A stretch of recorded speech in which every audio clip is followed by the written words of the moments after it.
Today, we'll debate, is the minimum wage actually worse for workers? With Ava, a labor rights advocate, and Leonard, a free market advocate. They're two artificial intelligence personas. Please introduce yourselves. N. Thank you. I am Ava Martinez, and I appreciate the opportunity to share my perspective. Growing up in a working-class family, I witnessed firsthand the struggles that many families face when fair wages aren't guaranteed. This experience fueled my passion for advocating for labor rights and economic equality. NNMY background in social welfare and my work with nonprofit organizations have reinforced my belief in the importance of government intervention to ensure that all workers can earn a living wage. I firmly believe that fair wages are a fundamental right, and that they play a crucial role in lifting individuals out of poverty and stimulating the broader economy. In a world where economic disparities are growing, the minimum wage serves as a necessary tool to protect workers from exploitation and to promote a more just society. It's not only about individual welfare, it's about building a society where economic opportunities are accessible to all, and everyone can benefit from shared prosperity. Thank you. Thank you for having me. I am Leonard Lenny Hayes, a passionate advocate for free markets and entrepreneurship. I grew up in a small town where my family ran a local bakery, and from an early age, I learned the value of hard work and the power of individual initiative. This led me to explore economics and eventually venture into tech startups and venture capital. I firmly believe that the path to prosperity lies in minimal government intervention, allowing market forces to naturally dictate economic outcomes. To me, the free market maximizes individual freedom and fosters innovation, creating more opportunities for everyone, not just those at the top. The minimum wage, while well-intentioned, often leads to unintended consequences like higher unemployment and reduced opportunities for young and low-skilled workers. I believe that wages should emerge through negotiation within the free market, which more accurately reflects the balance of supply and demand, incentivizing businesses to innovate and workers to upskill for better compensation without restrictive mandates. Thank you, N.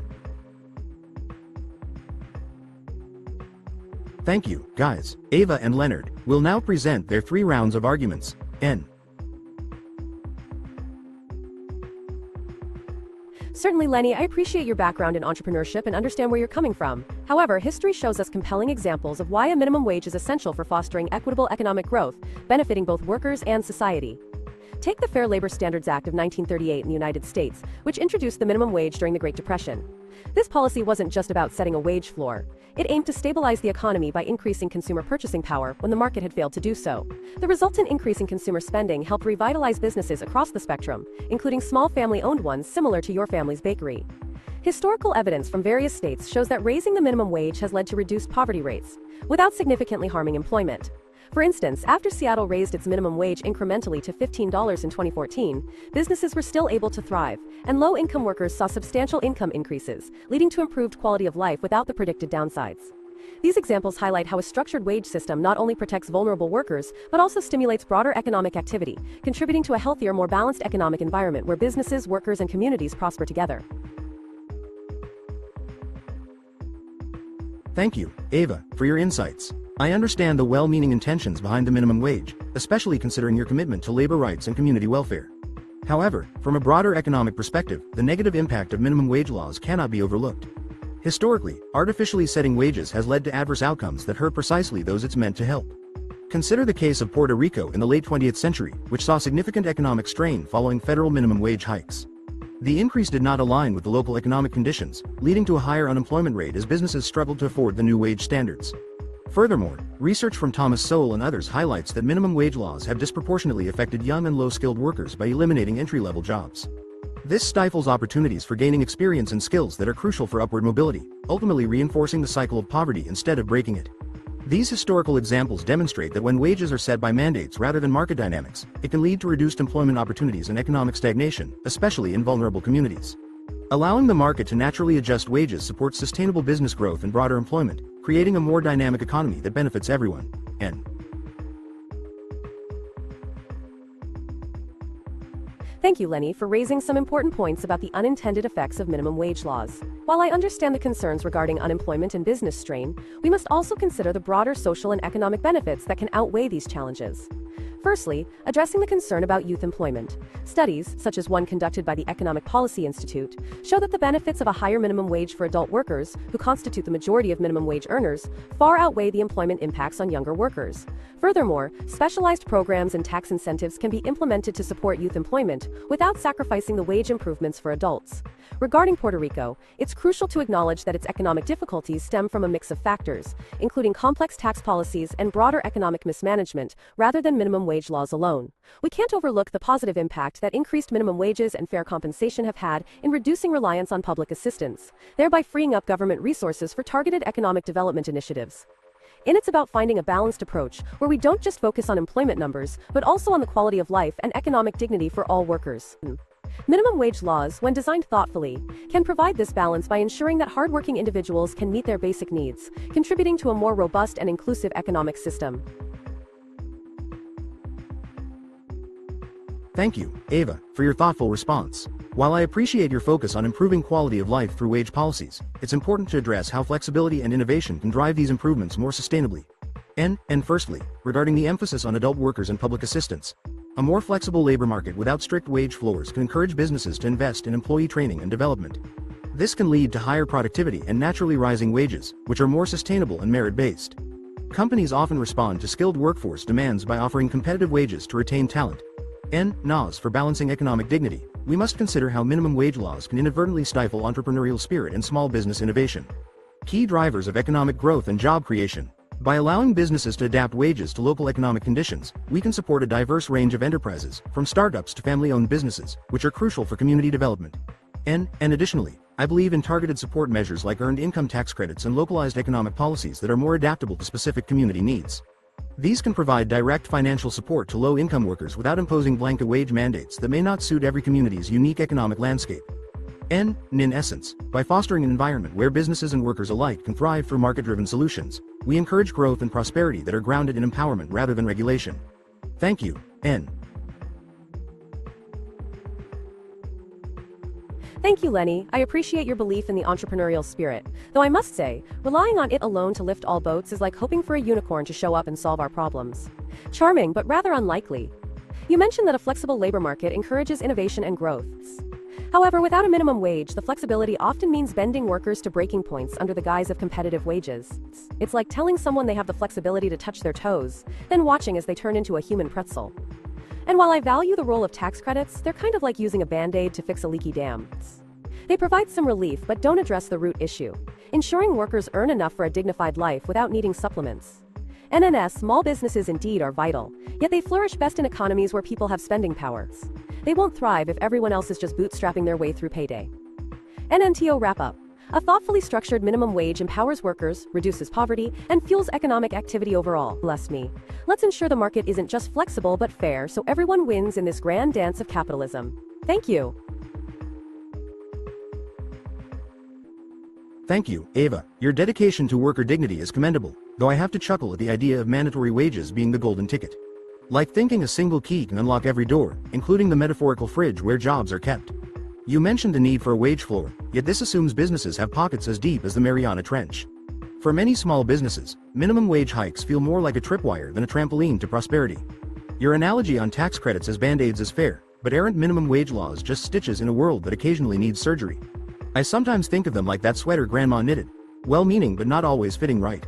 On spending power, it's vital, yet truly sustainable purchasing ability comes from robust economic structures that give people the skills to earn more, not just setting a salary floor which might be higher past its prime.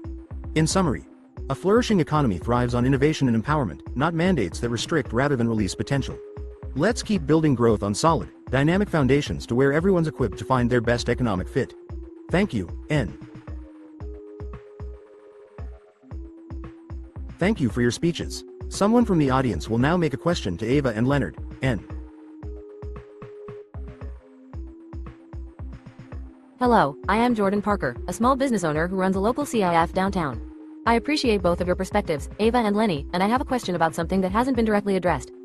While we've discussed the impacts of minimum wage on workers and businesses, I am curious about your thoughts on how minimum wage laws affect pricing and inflation. Specifically, Ava, do you believe that higher minimum wages contribute significantly to inflation, and if so, how should businesses manage the potential increase in operating costs without passing all of it on to consumers? N. Thank you, Jordan, for that important question.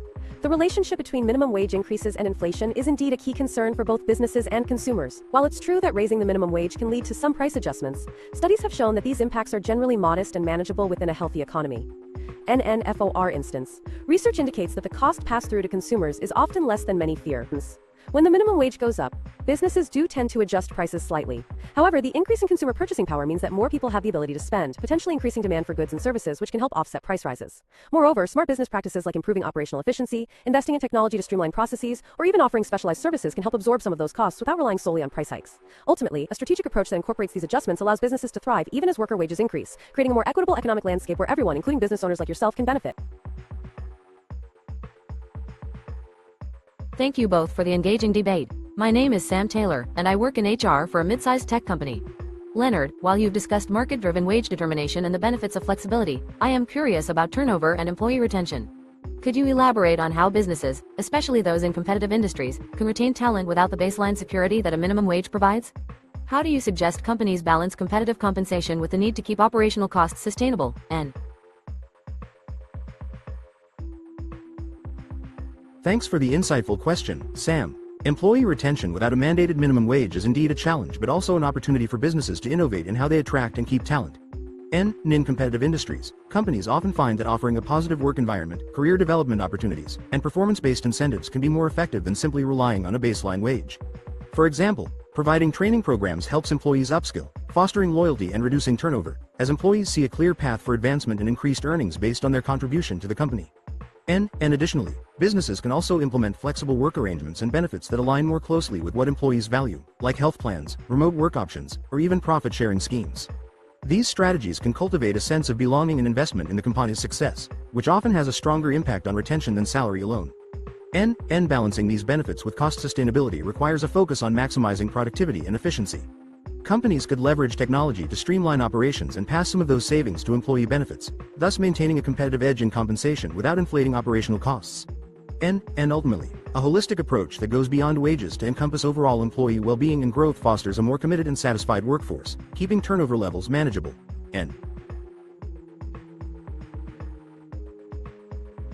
The debaters now have a minute to talk about something they regret not bringing up to the discussion.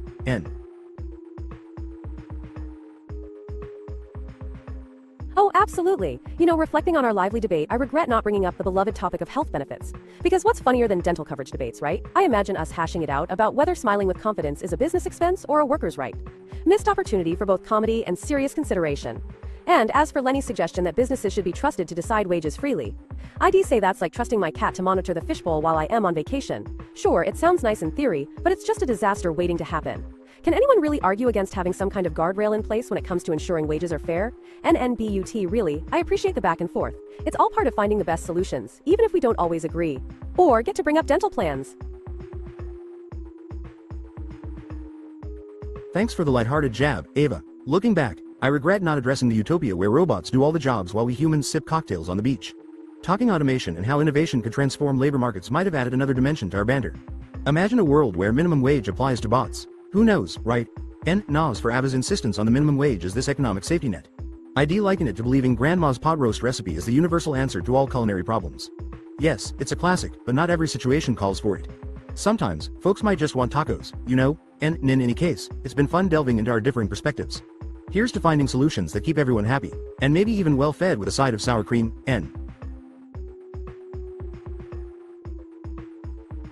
Thank you, folks. Let's go over to our judges. Ava's scores N1, argumentation and evidence. 8 out of 10, and Ava presented well-structured arguments supporting the minimum wage, using historical examples like the Fair Labor Standards Act to bolster her points. She effectively highlighted economic benefits and addressed potential counter-arguments. N2. Engagement and responsiveness. 9 out of 10, and Ava showed strong engagement with Leonard's arguments, addressing his points with clarity and wit. Her use of humor was effective in maintaining a lively debate and helped to clarify her stance on complex issues. N3. Persuasiveness and delivery. 8 out of 10, and Ava communicated her points with confidence and passion, making her arguments compelling. Her summation was concise, and her relaxed approach made her position relatable. However, more emphasis on some economic nuances could have enriched her delivery. Leonard scores N1. Argumentation and evidence. 7 out of 10, and Leonard provided a clear rationale against the minimum wage, citing examples like Puerto Rico and emphasizing market-driven solutions. While strong, his focus could have broadened to include more diverse economic data to fortify his case. N2. Engagement and responsiveness. 8 out of 10, and Leonard demonstrated good responsiveness, tackling points raised by Ava with both humor and logical argumentation. His ability to blend humor with rebuttal kept the debate dynamic and engaging. N3. Persuasiveness and delivery. 7 out of 10, and Leonard's delivery was articulate, with a relaxed demeanor that made his arguments accessible. However, a deeper dive into the complexities of market effects and potential downsides of his proposals would have increased his persuasiveness significantly. N. What are your opinions about the debate? What would you like to see ICE debate next? Keep questioning. N.